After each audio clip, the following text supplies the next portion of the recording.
நீங்கள் பார்த்து கொண்டிருப்பது செய்திவாசி 24x7 நியூஸ் சேனல். இந்த சேனலை லைக் பண்ணுங்க, ஷேர் பண்ணுங்க, சப்ஸ்கிரைப் பண்ணுங்க. மதுரை ஜூன் 20, 2026. மதுரை தெற்கு வாசல் பகுதியில் உள்ள அருள்மிகு ஸ்ரீ முனீஸ்வரர் ஆலயத்தில் 66வது உற்சவ விழா சக்தி கரகம் எடுத்து வழிபட்டனர். மதுரை தெற்கு வாசல் இலை காயிகனி பூமார்க்கட் பகுதியில் உள்ள முனீஸ்வரர் ஆலயத்தில் 66ஆம் ஆண்டு உற்சவ விழாவையொட்டி காப்பு கட்டி விரதம் இருந்த பக்தர்கள் சக்தி கரகம் மற்றும் பால்குடம் எடுத்து வைகை ஆற்றுக்கு சென்று புனித நீர் எடுத்து வந்த பக்தர்கள் ஸ்ரீ முனீஸ்வரருக்கு அபிஷேகம் மற்றும் ஆராதனைகள் நடைபெற்றன.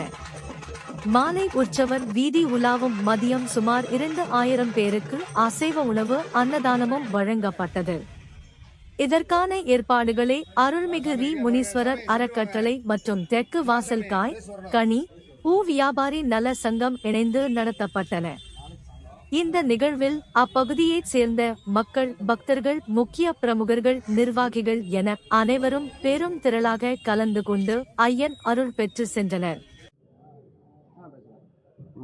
மதுரை டவுன் தெற்குவாசல் மார்க்கெட் அருள்மிகு ஸ்ரீ முனீஸ்வரர் திருக்கோவில் அறங்கட்டளை மற்றும் மதுரை டவுன் தெற்குவாசல் மார்க்கெட் சாலையோர காய்கனி பூ வியாபாரிகள் நலசங்கம் இணைந்து நடத்தும் அருள்மிகு முனீஸ்வரர் 66ஆம் ஆண்டு உற்சவ விழாவை முன்னிட்டு மதுரை தெற்குவாசலின் சீரும் சிறப்பாக 66 ஆண்டுகாலமாக பக்தரின் கோரிக்கை ஏற்று அருள்மிகு அருள் பறிக்கும் ஸ்ரீ முனீஸ்வரன் 66 ஆண்டு உற்சவ விழா மிகவும் சிறப்பாக நடைபெற்று கொண்டிருக்கிறது. வேற என்ன சொல்லலாம்? 66வது ஆண்டு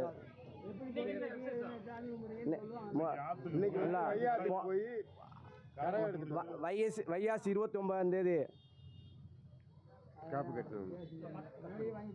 வைகாசி 29 12/6/2026 போன வாரம் வெள்ளிக்கிழமை கொடியேற்ற காப்பு கட்டினோம். இன்னைக்கு முதல் நாள் நிகழ்ச்சியாக காலை வைகாசி ஆனி மாதம் 5ஆம் தேதி 19/6/2026 வெள்ளிக்கிழமை இன்னைக்கு காலை 6 மணி அளவில் அருள்மிகு ஸ்ரீ முனீஸ்வரருக்கு யாகசாலை பூஜை மிக சிறப்பாக நடைபெற்றது. பக்தர்களுக்கு பிரசாதம் வழங்கப்பட்டது, அன்னதானம் வழங்கப்பட்டது. அதன் தொடர்ச்சியாக இன்று சரியாக 7 மணி அளவில் வைகாற்றுக்கு சென்று சக்தி கரகம் பால் குடம் எடுத்து அக்னி சட்டி எடுத்து மக்களின் கோரிக்கை நிறைவேற்றுவதற்கு ஊர்வலமாக வந்து கோயிலுக்கு வந்து சென்றடையும். இது 2ஆம் நாள் நிகழ்ச்சியாக நாளை காலை 10:30 மணி அளவிலிருந்து 12 மணி அளவில் கோயில் முன்பாக கோயில் பொங்கல் வைத்து பக்தர்களுக்கு பிரசாதம் வழங்கப்படும்.